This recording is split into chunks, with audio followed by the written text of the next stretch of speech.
யாரும் எதிர்பாராத வகையில டாரிஃப்க்கு அப்புறம் மார்க்கெட் கிராஷ் ஆச்சு. யாரும் எதிர்பார்க்காத வகையில் அந்த கிராஷ்லேருந்து மறுபடியும் மீண்டும் மார்க்கெட் உயர்ந்தது.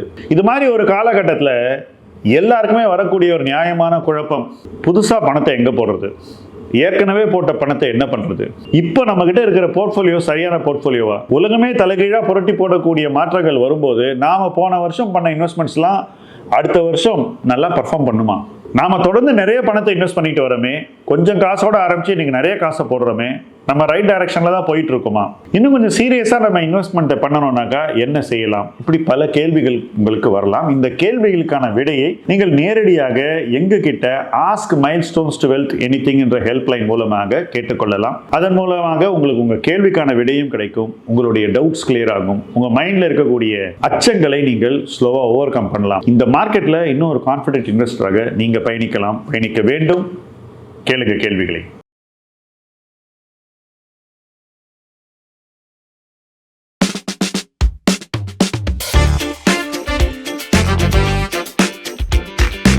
ஏன் இவ்வளவு இமோஷன் ட்ரிவனா இருக்கு ஒரு இப்ப இருக்கிற இன்வெஸ்டரோட மனநிலை? ஏன் டிசிப்ளின் இல்லைன்னு நினைக்கிறீங்க? இல்ல, நான் இப்ப இருக்கிற இன்வெஸ்டரை குறை சொல்ல மாட்டேன். பேசிக்கா இன்வெஸ்டர்ஸே இப்படிதான் இருப்பாங்க. 99% இன்வெஸ்டர்ஸ் ஈஸி வேஸ் தான் தேடி போவாங்க. யார் சொல்றதை வாங்கலாம்னு தேடுவாங்க, யார் நல்லா சொல்றாங்கன்னு பார்ப்பாங்க, யார் சொல்றதை ஏறுதுன்னு பார்ப்பாங்க. இதெல்லாம் இயல்பா காலகாலத்துக்கும் இருக்கக்கூடிய விஷயங்கள். பட் என்னுடைய அனுபவத்துல சொல்றேன், இந்த மாதிரி கடன் வாங்கிய முதலீட்டு பெயர்கள் நம்ம மனசுல தைரியத்தை உண்டாக்காது. வணக்கம். நம்மளோட பிஹேவியர் அண்ட் எமோஷன்ஸ் நம்ம பர்சனல் லைஃபை தாண்டி நம்மளோட ஃபினான்ஷியல் போர்ட்ஃபோலியோவையும் அஃபெக்ட் பண்ணுது. யூஸ்வலா மார்க்கெட்டை பத்தி இருக்கிற உரையாடல்கள் தாண்டி இன்னைக்கு கொஞ்சம் கேஷுவலா நம்மளோட பர்சனல் பிஹேவியர் அண்ட் எமோஷன்ஸ் எப்படி நம்ம போர்ட்ஃபோலியோ அஃபெக்ட் பண்ணுதுன்னு ஷாம் சாரோட பேச போறோம். எல்லாத்துக்குமே உடச்சு பேசுற நம்ம ஷாம்ஸோட ஆன்சர்ஸ்க்காக ஐ எம் வெயிட்டிங். வாங்க எபிசோட்குள்ள போறோம். சார், மாடல் போர்ட்ஃபோலியோ டவுன்லோட் பண்ணிட்டு எல்லாருமே மில்லியனர் ஆகலாம் அப்படின்னு ஒரு மைண்ட் செட்ல இருக்காங்க. ஈவன் நம்மளே போரிங் ஸ்டாக் இண்டெக்ஸ்னு ஒரு மாடல் போர்ட்ஃபோலியோ மாதிரி ஒன்று ஷேர் பண்ணிட்டு இருக்கோம் எவ்ரி மந்த். ஸோ இந்த மாடல் போர்ட்ஃபோலியோவை அப்படியே ஃபாலோ பண்றதுனால அவங்க என்ன லூஸ் பண்றாங்க, ஆர் என்ன பிரச்சனை இருக்கு ஆக்சுவலி? கிட்டத்தட்ட இந்த மாதிரி ஒரு மாடல் போர்ட்ஃபோலியோ ஃபாலோ பண்றது ஆயிரக்கணக்கான பேர் ஒரே ஒரு போர்ட்ஃபோலியோ வச்சுக்கிற மாதிரி. இப்போ எனக்கு தெரிஞ்சு ஸ்மால் கேஸ்ல ஒரு பர்டிகுலர் போர்ட்ஃபோலியோல 30,000 பேர் இருக்காங்க. நல்லா புரிஞ்சுங்க, 30,000 இன்வெஸ்டர்ஸ் ஒரே ஒரு போர்ட்ஃபோலியோவை ஃபாலோ பண்றாங்க. இதுதான் பிக்கெஸ்ட் சைஸ். இப்போ இந்த 30,000 பேருக்கும் வெள்ளிக்கிழமை ஈவினிங் ஒரு அலர்ட் வருது, இந்த மாற்றம் போர்ட்ஃபோலியோல இருக்கு அப்படின்னு. திங்கள் காலையில 30,000 பேரும் போய் அதே ஸ்டாக்கை இந்த போர்ட்ஃபோலியோல கொடுத்த அளவுக்கு வாங்க போறாங்க. இப்ப இந்த விஷயம் இந்த போர்ட்ஃபோலியோ கொடுக்கறவங்களுக்கு தெரியும், அவங்க சார்ந்த சில பேருக்கு தெரியும். சப்போஸ் இவங்க சார்ந்தவர்கள் அல்லது அவங்க இந்த விஷயம் தெரிஞ்சவர்கள் இந்த ஸ்டாக்கை முன்னாடி வாங்கி வச்சிருந்தாங்கன்னா திங்கள் காலையில அவங்களால இந்த ஸ்டாக்கை ஏற்றி இந்த 30,000 பேருக்கு விற்க முடியும். இப்போ இதை தடுக்கிறதுக்கு என்ன மெக்கானிசம் இருக்குன்னு ஃபர்ஸ்ட் யோசிச்சு பாருங்க. ஸோ என்ன ஆகுதுனாக்கா, முன்னாடியே இதை தெரிஞ்சு வச்சுக்கிட்டு நிறைய பேர் இதன் மூலமா பணம் பண்ண வழி ஏற்படுகிறது. இப்போ அவங்க பணம் பண்ணும்போது யார்கிட்ட இருந்து அந்த பணத்தை எடுக்கிறாங்கன்னா, இந்த மாடல் போர்ட்ஃபோலியோ ஃபாலோ பண்ற போர்ட்ஃபோலியோட பாக்கெட்ல இருந்தா எடுக்கணும். இந்த இன்வெஸ்டருடைய பாக்கெட்ல இருந்தா இந்த பணத்தை எடுக்கணும். இதெல்லாம் இன்னைக்கு ப்ராப்பரான ஒரு சேஃப்கார்டோட இல்லை. உதாரணத்துக்கு நீ ஈவினிங் ஒரு வீடியோ வருதுன்னு வச்சுக்கோங்களேன், ஒருத்தர் பயங்கரமா ஒரு கம்பெனியை பிரைஸ் பண்ணி ஒரு வீடியோ போட போறேன். அது காலையிலேயே ஒரு ஷூட் பண்ணிடுறான்னு வச்சுக்கோங்க. இந்த ஷூட்டிங்ல இருந்த கேமராமேனுக்கு தெரியும், அதை எடிட் பண்ணவங்களுக்கு தெரியும், அவருக்கே தெரியும், அவரை சார்ந்தவர்களுக்கு தெரியும். இவங்க எல்லாம் அதை வாங்கி வச்சுட்டு அடுத்த நாள் காலையில விற்க முடியும். மாடல் போர்ட்ஃபோலியோல சிஸ்டம்ல மெயின் பாயிண்ட் என்னன்னா, சில பேருக்கு இந்த மாற்றங்கள்லாம் முன்னாடியே தெரியும், அதுக்கப்புறம் அது பல பேருக்கு தெரிய போது, பல பேரும் இதை தெரிஞ்சுக்கிட்டு என்ன பண்ணுவாங்கன்றது சில பேருக்கு முன்னாடியே தெரிஞ்சிருக்கும் போது அவங்க அதை தப்பா பயன்படுத்துறதுக்கு வாய்ப்புகள் இருக்கு. First point. ஸோ அப்போ வாங்குறவனுக்கு காஸ்ட் ஆஃப் பர்ச்சேஸ் கூடிக்கிட்டே போகும். ரொம்ப காஸ்ட் ஆஃப் பர்ச்சேஸ் கூடுதுன்னு வச்சுக்கோ, சில பேரால ஒரு நாள் வாங்கவே முடியலன்னு வச்சுக்கோ. For example, Thursday Friday shoot பண்ண வீடியோ ஃப்ரைடே ஈவினிங் வெளியே வர மாதிரி, ஃப்ரைடே ஈவினிங் ஒரு மாடல் போர்ட்ஃபோலியோ வெளியே வருது. மண்டே மார்னிங் ஷேர் நேரா அப்பர் சர்க்கியூட் போயிடுது, 20% ஏறி. இந்த 30,000 பேரால வாங்க முடியாது. நல்லா புரிஞ்சுங்க.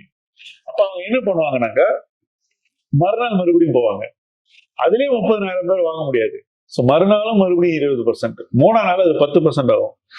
சப்போஸ் 2 நாள் சர்க்கியூட்டுக்கு போயிட்டு காலையில் யாரையும் வாங்க முடியாம 3ஆவது நாள் இந்த ஸ்டாக்கை எல்லாரும் வாங்குறாங்கன்னாக்கா, இந்த மாடல் போர்ட்ஃபோலியோ கொடுக்கப்பட்ட விலைக்கும் இவங்க வாங்குற விலைக்கும் 50% டிஃபரன்ஸ் வரும். பல தருணங்கள்ல இந்த ஸ்டாக் ஒரு வருஷத்துல கொடுக்க வேண்டிய ரிட்டர்னே 20-25% இருக்கும்போது நீங்க வாங்கும் போதே 50% கொடுத்து வாங்கினீங்கன்னாக்கா எக்ஸ்ட்ரா, அப்ப யாருக்கு லாபம் வருதுன்னு பாருங்க. ஒரு பக்கம் யாரோ இதை தெரிஞ்சு வச்சுட்டு லாபம் பண்ண முடியும், இன்னொரு பக்கம் வாங்குறவனுக்கு அது ரிஸ்க். ஏன்னா வாங்கும் போதே நீங்க அதிக விலை கொடுத்துட்டீங்கன்னா அந்த ப்ராசஸ்லயே நாளைக்கு உங்களுக்கு வர வேண்டிய ரிட்டர்னை நீங்க உங்களுக்கு விற்கிறவனுக்கே கொடுத்துறீங்க. இதெல்லாம் மாடல் போர்ட்ஃபோலியோ இருக்கக்கூடிய குறைபாடுகள். இந்த குறைபாடுகளை நீங்க கரெக்டே பண்ண முடியாது. இப்ப நான் அதே ஒரு போர்ட்ஃபோலியோ கொடுத்துருக்கேன்னு நீங்க சொன்னீங்க, நான் கொடுத்த கம்பெனில நான் சொல்லி ஃபீஸுக்கு போவாங்க. ஏன்னா எல்லாமே நிஃப்டிக்குள்ள இருக்கக்கூடிய பெரிய பெரிய லிக்விட் ஸ்டாக், அதனாலதான் நான் அதை கொடுத்தேன். இப்ப நான் அதே விஷயத்தை நீங்க எனக்கு மிட் கேப்லயோ ஸ்மால் கேப்லயோ நீங்க சொல்ல சொன்னீங்கன்னா நான் பேசவே மாட்டேன். ஏன்னா எனக்கு தெரியுது பொது வெளியில் ஸ்மால் கேப் ரெக்கமெண்டேஷன் தான் எல்லாருமே பண்றாங்க. நீங்க கவனிச்சீங்கன்னா இது ஏன் பண்றாங்கன்னா அவங்களுக்கு தெரியும் இந்த இப்படி ரெக்கமெண்டேஷன் கொடுத்தா அது இப்படி மார்க்கெட்ல வந்து பிரதிபலிக்கணும். அப்போ எல்லாரும் என்ன சொல்லுவாங்க, இவர் சொன்னதெல்லாம் ஏறுது அப்படின்னு சொல்லுவாங்க. அந்த பிம்பத்தை உருவாக்குறதுக்கு இந்த மாடல் போர்ட்ஃபோலியோங்கிறது என்ன பொறுத்த வரைக்கும் ஒரு கருவி, ரைட்? ஸோ அது வந்து வாங்குறவங்க எகெயின்ஸ்டா இருக்குன்னு தான் நான் ஃபீல் பண்றேன். அப்படி வாங்கி நிறைய பேர் பணம் பண்ணிருக்கலாம்.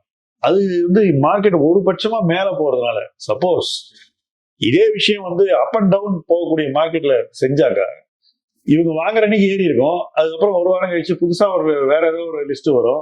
அப்ப இந்த ஷேரை வித்து அந்த ஷேரை சில பேர் வாங்குவாங்க, இவங்க மேல வாங்கியிருப்பாங்க, ஆனா ஷேர் பிரைஸ் கீழே போயிடும். ஸோ இந்த ரிஸ்க் வந்து எப்படி தவிர்க்கிறதுங்கிறது ஒரு இன்வெஸ்டர் யோசிக்க வேண்டியது. இதை வந்து லைட்டா எடுத்துக்க முடியாது. என்ன பொறுத்த வரைக்கும் மாடல் போர்ட்ஃபோலியோக்கு எதிராக இருக்கக்கூடிய மிக முக்கியமான பாயிண்ட்ஸ் நான் இப்போ உங்கள்கிட்ட சொல்லியிருக்கேன். சரி, நீங்க சொல்றபடி பார்த்தா இதுல காஸ்ட் வந்து ஜாஸ்தி போகுது அப்படிங்கிற மாதிரி எடுத்துக்கலாம். ஆனா நம்ம எப்படி யோசிக்கிறோம் அப்படின்னா, நம்ம இப்போ நீங்க ஒரு மாடல் போர்ட்ஃபோலியோ இருக்கு, அதை அப்படியே பார்த்து நான் பில் பண்ணும்போது எனக்கு பெருசா எந்த காஸ்ட்டுமே அதுல இருக்க போறது இல்ல அப்படின்னு தானே நான் யோசிப்பேன். சோ நான் காஸ்ட் தானே நான் யோசிக்கிற காஸ்ட் வந்து ஒரு அட்வைசருக்கு நான் போய் கொடுக்குற ஃபீயை விட எனக்கு இங்க வந்து எந்த ஒரு பிரச்சனையும் இருக்க போறது இல்ல. அண்ட் நானே ஒரு ஸ்டாக் போர்ட்ஃபோலியோ பில் பண்ணிட்டேன்னு எனக்கு ஒரு ஈகோ வேற இருக்கு. காஸ்ட் இந்த நேரடி காஸ்ட் மறைமுக காஸ்ட் ஒன்று இருக்கு. இப்போ வந்து நீங்க வந்து ஒரு ஜீரோ ப்ரோக்கரேஜ்ல இருக்கீங்கன்னு வச்சுக்கோங்க, ஏன்னா அங்கதான் இதெல்லாம் நடக்குது. ஜீரோ ப்ரோக்கரேஜ்ல உங்களுக்கு ப்ரோக்கரேஜ் கிடையாது, அவங்க நேரடியாக ப்ரோக்கரேஜ்னு உங்களுக்கு டெலிவரிக்கே சார்ஜ் பண்றது இல்லை. பட் அதே சமயத்துல நீங்க வந்து ஒரு பக்கம் இந்த மாதிரி ஒரு போர்ட்ஃபோலியோ வச்சிருக்கீங்க, மாடல் போர்ட்ஃபோலியோ, அதுல டெலிவரிக்கு ஏதோ பண்றீங்க, இன்னொரு பக்கம் ட்ரேடிங் பண்றீங்க எஃப்என்டோலன்னா, அந்த இடத்துல இதுக்கும் சேர்த்து வச்சு அவன் ஃபீஸ் வாங்கிடுறான். ஒண்ணு. ரெண்டாவது, இந்த டிமேட் சார்ஜஸ் இந்த மாதிரி விஷயங்கள் நிறைய இருக்கு. ஸோ அந்த சார்ஜஸ் எல்லாம் உங்களுக்கு இல்லாம இல்லை. பட் இது எல்லாம் விட முக்கியமானது நான் சொன்ன மாதிரி, நீங்க ஒரு ஐடியா உங்களுக்கு வருது, ஒரு போர்ட்ஃபோலியோ இல்ல இதை பண்ணலாம்னு உங்களுக்கு ஒரு ரெக்கமெண்டேஷன் வருது, அதை நீங்க இம்ப்ளிமெண்ட் பண்றதுக்குள்ள அந்த ஸ்டாக் பிரைஸ் மூவ் ஆகுது இல்ல, அந்த காஸ்ட் வந்து செவரல் பர்சன்டேஜஸ். புரோக்கரேஜ் எவ்வளவு சார்ஜ் பண்ண முடியும்? இப்ப எங்க நம்ம சிஸ்டம்ல புரோக்கர்ஸ் எல்லாம் வந்து 0.1 சார்ஜ் பண்றாங்க. அது ஒரு பெரிய சார்ஜே கிடையாது என்னை பொறுத்த வரைக்கும். புரோக்கரேஜ் இஷ்யூ இல்லைங்க. இஷ்யூ என்னன்னா, நீங்க அந்த ஐடியாவை எடுத்துக்கிட்டு அதை போய் மார்க்கெட்ல வாங்குறதுக்குள்ள விலை எவ்வளவு மூவ் ஆகுது. உங்களை மாதிரி எல்லாரும் சேர்ந்து போட்டி போடும்போது நீங்களே எவ்வளவு அந்த விலையை உயர்த்துறீங்க, அதுக்கு பேர் தான் இம்பாக்ட் காஸ்ட். என்ன பொறுத்த வரைக்கும் இந்த ஜீரோ புரோக்கரேஜ்ல இந்த மாதிரி ஐடியாஸ் கொண்டு போய் வாங்குறவங்க எல்லாருமே ரொம்ப ஹெவியா இம்பாக்ட் காஸ்ட் கொடுக்குறாங்க. அந்த இம்பாக்ட் காஸ்ட் வந்து புரோக்கரேஜ் காஸ்ட்டோட பல மடங்கு அதிகம். அது அவங்களுக்கு தெரியறது கூட இல்லைங்கிறது தான் பேசிக் பாயிண்ட். ஸோ என்ன பொறுத்த வரைக்கும் நான் ஒரு ஸ்டாக் வாங்கும்போது இம்பாக்ட் காஸ்ட் இல்லாம தான் வாங்குவேன். அப்படி என்னுடைய வாழ்நாள் பூராவும் அது இம்பாக்ட் காஸ்ட் இல்லாம நான் வாங்கினால தான் என்னுடைய லைஃப் சைக்கிள் ரிட்டர்ன்ஸ், வாழ்நாள் பொழுதும் சம்பாதிச்ச ரிட்டர்ன்ஸ் வந்து கொஞ்சம் பெட்டரா இருக்கு. மாறாக இந்த மாதிரி நான் ஜீரோ புரோக்கரேஜ்ல ஒரு மாடலை வச்சுட்டு வாங்கினேன்னாக்கா நிச்சயமா அந்த காஸ்ட் அதிகமா இருக்கும். அதான் என்னோட முக்கியமான பாயிண்ட். இப்போ சோஷியல் மீடியால இப்ப நம்ம பார்த்த மாதிரி மாடல் போர்ட்ஃபோலியோன்னு இல்லாம ஸ்பெசிபிக் ஸ்டாக்ஸ் ரிலேட்டடாவும் நீங்க இதை வாங்குங்க 5x ஆகும் அந்த மாதிரி நிறைய வீடியோஸ் போயிட்டு இருக்கு. இப்போ அதை ஒரு ஜென்சி இன்வெஸ்டர் பாக்குறாருன்னா எடுத்த உடனே அவர் மைண்ட்ல இருக்கிறது நமக்கு நல்ல ரிட்டர்ன்ஸ் வரப்போது, நம்ம இந்த அமௌண்ட் இன்வெஸ்ட் பண்ணிடலான்னு போய் இன்வெஸ்ட் பண்றாரு. இப்போ இந்த மாதிரி ஐபிஓல இன்வெஸ்ட் பண்றாங்க, இந்த மாதிரி ஸ்டாக்ஸ்ல இன்வெஸ்ட் பண்றாங்க. ஆனா மார்க்கெட் இறங்கும் போது அந்த கன்விக்ஷன் இல்ல, உடனே வித்துட்டு வெளில வந்துடுறாங்க. ஏன் இவ்வளவு இமோஷன் ட்ரிவனா இருக்கு ஒரு இப்ப இருக்கிற இன்வெஸ்டரோட மனநிலை? ஏன் வந்து டிசிப்ளின் இல்லைன்னு நினைக்கிறீங்க? இல்ல, நான் இப்ப இருக்கிற இன்வெஸ்டரை குறை சொல்ல மாட்டேன். பேசிக்கா இன்வெஸ்டர்ஸே இப்படிதான் இருப்பாங்க. 99% இன்வெஸ்டர்ஸ் வந்து ஈஸி வேஸ் தான் தேடி போவாங்க. யார் சொல்றதை வாங்கலாம்னு தேடுவாங்க, யார் நல்லா சொல்றாங்கன்னு பார்ப்பாங்க, யார் சொல்றது ஏறுதுன்னு பார்ப்பாங்க. இதெல்லாம் வந்து இயல்பா காலகாலத்துக்கும் இருக்கக்கூடிய விஷயங்கள். பட் என்னுடைய அனுபவத்துல சொல்றேன், இந்த மாதிரி கடன் வாங்கிய முதலீட்டு பெயர்கள் நம்ம மனசுல தைரியத்தை உண்டாக்காது. இந்த பாரோட் ஐடியாஸ் கன்விக்ஷன் கொடுக்காது. அப்ப என்ன ஆகும்னா, ஏதோ ஒரு பிரச்சனை வருது. இப்போ உதாரணத்துக்கு இப்ப ட்ரம்ப் டேரிஃப் அனௌன்ஸ் பண்றாரு. அன்னைக்கு வந்து இந்த கம்பெனிக்கு ஏதோ ஒரு பிரச்சனை வரும்னு எவனோ ஒருத்தன் சொல்றான். அன்னைக்கு வந்து 10 நாள் முன்னாடி இன்னொருத்தர் சொல்லியிருப்பான், இதை வாங்கு, இது அப்படி போயிடும் இப்படி போயிடும். பட் அந்த டேரிஃப் அனௌன்ஸ் பண்றவனுக்கு யாரோ ஒருத்தன் வந்து அந்த கம்பெனிக்கு எதிராக ரொம்ப பயமுறுத்துற மாதிரி அச்சுறுத்தும் வகையில சில விஷயங்களை சொல்றான். இப்ப இந்த ஸ்டாக்கை வந்து கேள்வியின் அடிப்படையில ஒருத்தர் சொன்னதுனால வாங்கினவங்களுக்கு இந்த நெகட்டிவ் விஷயத்தை கேட்கும்போது எப்படி வாங்கணும்னு தோணுச்சோ அதே போல விற்கணும்னு தோணும், அல்லது பயம் வந்துடும். எதுவும் செய்ய வேணாம், அப்படியே விட்டுட்டு இதை பார்க்காம இருப்போன்ற அளவு கூட ஒரு பயம் வரலாம். ஸோ அவங்களுடைய ரியாக்ஷன் வந்து ரேஷனலா இருக்காது, அவங்களுடைய ரியாக்ஷன் இருக்க வேண்டிய வகையில அமையாது. அந்த பயம் வந்து அவங்களை எதுவுமே செய்ய விட பண்ணிடும். சில நேரங்கள்ல தப்பான விஷயங்களை செஞ்சிடும். நிறைய பேர் என்ன பண்ணுவாங்க, வித்துட்டு போயிடுவாங்க. உதாரணத்துக்கு சொல்றேன், நிறைய பேர் வந்து ஸ்டாக்ஸை வாங்கி வச்சிருந்தாக்கா அந்த ஸ்டாக் கிராஷ் ஆகும்போது யார் வந்து அடுத்தவன் சொல்லி வாங்கியிருக்கானோ அவன் போய் அன்னைக்கு லோவர் சர்க்கியூட்ல கூட விற்க ரெடியா இருப்பாங்க. அன்னைக்கு விற்க முடியலன்னா அடுத்த நாள் போய் லோவர் சர்க்கியூட்ல விற்பாங்க. இப்படி எல்லாம் நடக்கும். ஸோ இது வந்து ஒரு இன்வெஸ்டருக்கு நடக்காம இருக்கணுங்கிறது தான் முக்கியமான பாயிண்ட். இது நடக்காம இருக்கணும்னா நீங்க வந்து நீங்களாகவே ஒரு யோஜனையை உங்க மைண்ட்ல வளர்த்துக்கணும். இந்த ஸ்டாக்கை வாங்கலாங்கிற அந்த உணர்வு உங்களுக்கே வரணும். ஒருவேளை நீங்க இன்னொருத்தர் சொல்லி கேட்டா கூட அந்த ஒரு கன்விக்ஷன் உங்க மைண்ட்ல வர வரைக்கும் நீங்க வாங்கக்கூடாது. பட் 99% ஆஃப் பீப்புள் அப்படி பண்றது இல்லை. வாங்கிட்டு யோசிக்கிறாங்க நம்ம பண்ணது தப்பா ரைட்டாரு. விலை இறங்கும் போது பயப்படுறாங்க நம்ம தப்பு பண்ணிட்டோமோன்னு. விலை ஏறும்போது குதிக்கிறாங்க, மேலும் மேலும் வாங்கலாமான்னு கூட யோசிக்கலாம். ஸோ இது எல்லாத்துலயுமே அந்த இன்வெஸ்டர் வந்து ஒரு ரியாக்டிவான ஒரு ஸ்டேட் ஆஃப் மைண்ட்ல தான் இருப்பார். மார்க்கெட் எது செஞ்சாலும் இவர் அதுக்கு ஒரு ரியாக்ஷன் கொடுப்பாரு, ரைட்? அந்த ரியாக்ஷன் தான் வந்து முதலீட்டு முடிவுகளாக அமைகிறது.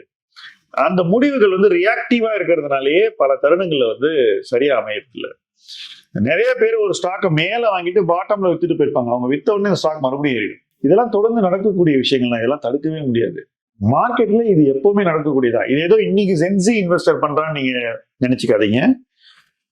இன்னைக்கு 80 வயசு உள்ள ஆளு இதை தப்ப இன்னைக்கு பண்ணிட்டு இருக்காரு. ஸோ அவர் வந்து என்ன ஜென்னு நீங்களே முடிவு பண்ணிக்கலாம். இது ஹியூமன் பிஹேவியர், இது இப்படித்தான் அமையும். ஓகே, ஏன்னாக்கா நீங்களா யோசிச்சு வாங்கல, யாரோ ஒருத்தர் சொன்னதை வச்சு வாங்குறீங்க. அண்ட் தப்பா வாங்கிட்டா உங்களுக்கு என்ன பண்றதுன்னு தெரியல.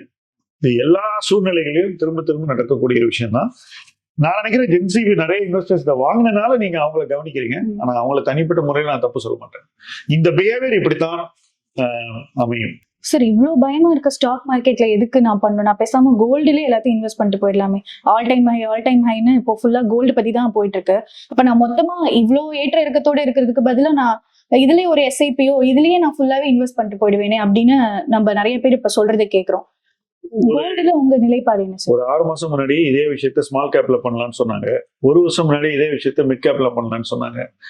ஒவ்வொரு காலச்சூழலையும் எது வந்து ரீசெண்டா ரொம்ப நல்லா பண்ணிருக்கோ அதை மட்டும் செய்யணும் அப்படின்னு தோன்றது நமக்கு இயல்பு. இப்ப இன்னைக்கு கோல்டு அந்த இடத்துல இருக்கு, வெரி குட். சின்ன கேள்வி கேட்கிறேன், சப்போஸ் ஒரு 6 மாசத்துல அல்லது 3 மாசத்துல அமெரிக்காவுக்கும் சைனாவுக்கும் உடன்பாடு ஏற்படுது பைலேட்டரல் ட்ரேட் அக்ரிமெண்ட்ல.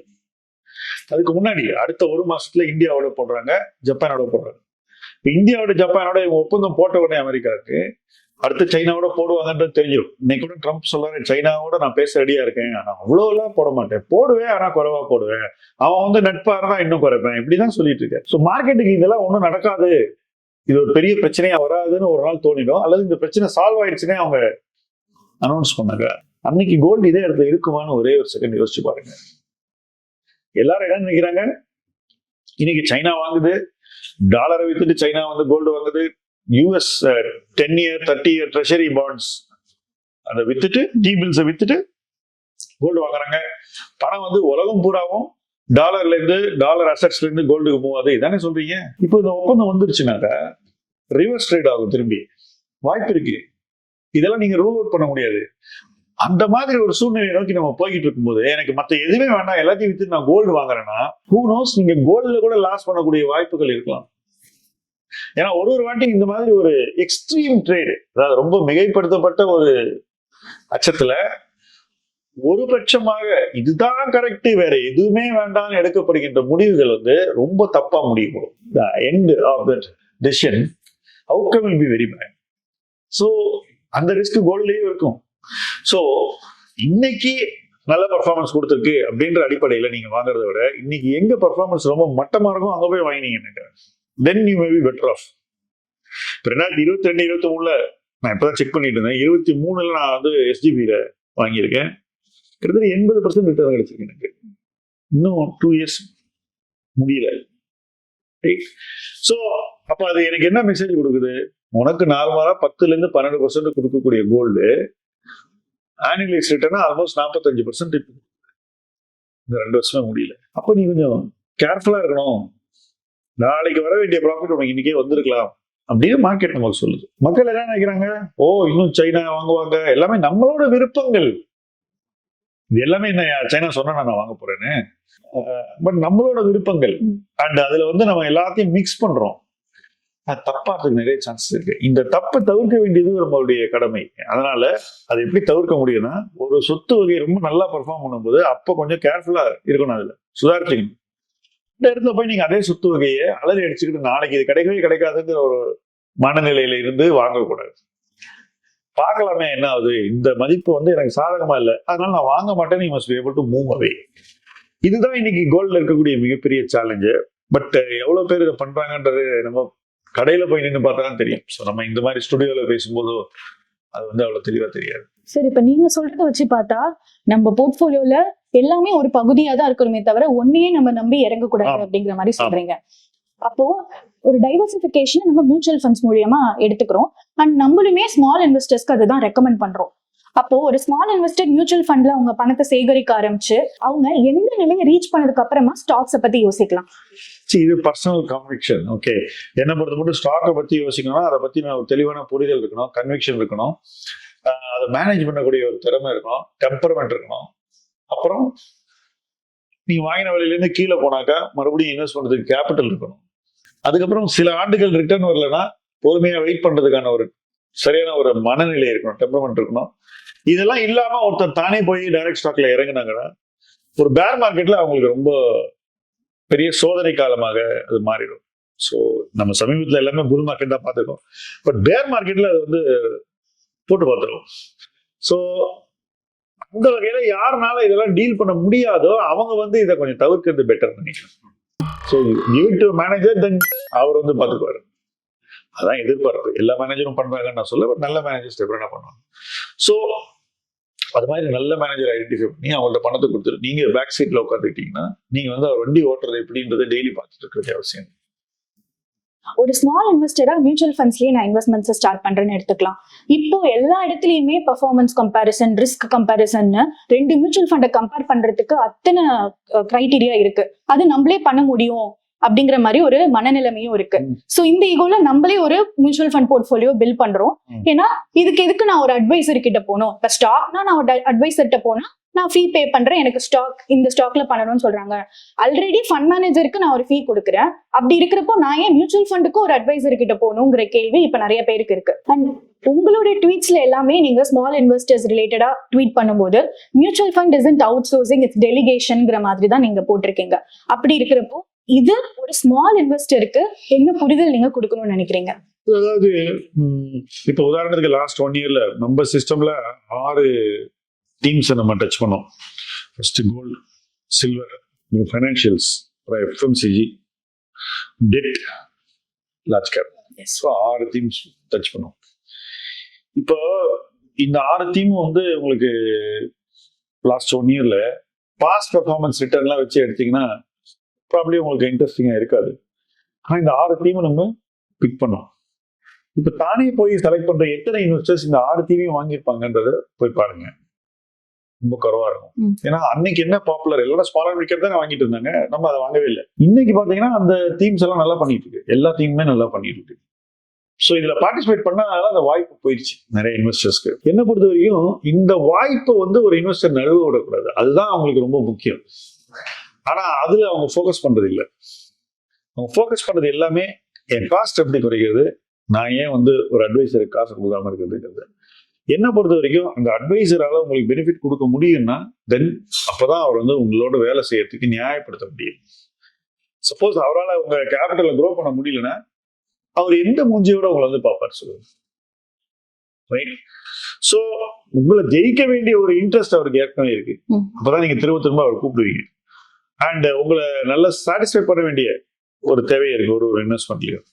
இது ஒருத்தர் ஒரு சின்ன தொகைக்கு செய்ய தயாரா இருக்கும்போது உங்களுக்கு நீங்க அதை வேண்டாம் ஒதுக்கிட்டு நீங்களே போய் ஏன் கஷ்டப்படுறீங்க? So good person is willing to work with you. நீங்க அந்த வேலையை வந்து அவுட் சோர்ஸ் பண்ணிட்டு அவர் சரியா பண்ணாருன்னு பார்த்தா போகுது இல்ல. ஆனா நீங்க என்ன சொல்றீங்க? இல்ல நானே செய்வேன், இல்ல எனக்கு தான் அது தெரியும் அப்படின்னு. பல தருணங்கள்ல வந்து அந்த மாதிரி செய்யும் போது நிறைய தவறுகள் நடக்கின்றன. ஏன்னா அதை பத்தி போதுமான ஒரு ஹோம்ஒர்க் இல்லாம ஒருத்தர் தானே முடிவு பண்றாரு. இதெல்லாம் தவிர்க்கப்பட வேண்டியது. இது தவிர்க்கணும். சார் இப்போ அப்படி பார்த்தா லெட்ஸ் சே ஒரு இன்வெஸ்டர் வந்து லார்ஜ் கேப்பும் வச்சிருக்காரு, நம்ம சொல்ற 16ல 2-3 டீமும் வாங்கியிருக்காருன்னு வச்சுக்கலாம். ஆனா நம்ம வந்து அவங்க நம்ம கிட்ட ஒரு போர்ட்ஃபோலியோ ரிவ்யூ பண்ணும்போது அது கரெக்டான ஃபண்ட்ஸ்ல இல்லைங்கிறது தெரிய வருது. ஸோ அந்த இடத்துல ஸ்ட்ராட்டஜியோ இல்ல ஒரு அட்வைசரோட வேலையோ எவ்வளவு இம்பார்ட்டண்டா இருக்கு. ஈவன் அதே தான் நம்மளும் இங்க திரும்பி பண்ண போறோம். ஆனா அந்த ஃபண்ட்ல வேணாம் வேற ஃபண்ட்ல பண்ணலாம்னு நம்ம ஒரு பரிந்துரை உங்களுக்கு கொடுக்குறோம். இந்த இடத்துல அட்வைசர் என்ன பண்ணாரா, நீங்க இவரோட போகாதீங்க இவரோட போங்கன்னு ஒரு வழிகாட்டியா இருக்காரு.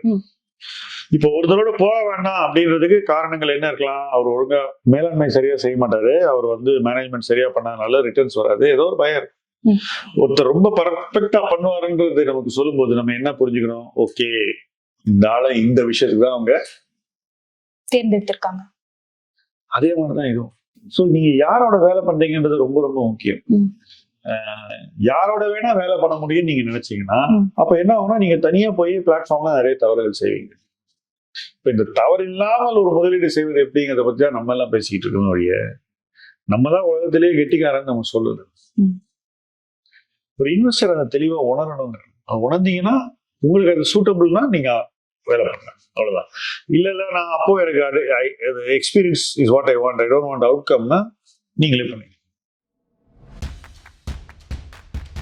ஒன் கோல்டன் ரூல், பணம் இருக்கு பணம் இல்ல, சின்னதா ஸ்டார்ட் பண்றேன், இந்த மாதிரி ஒரு ஸ்மால் இன்வெஸ்டருக்கு one golden rule to become a கோடீஸ்வரி or to reach their first க்ரோர்னா நீங்க என்ன சொல்வீங்க இந்த டைம்ல? ஃபர்ஸ்ட் பாயிண்ட், ஃபைனான்சியல் இன்வெஸ்ட்மெண்ட்ஸ்ல நிறைய இன்ட்ரெஸ்ட் எடுங்க.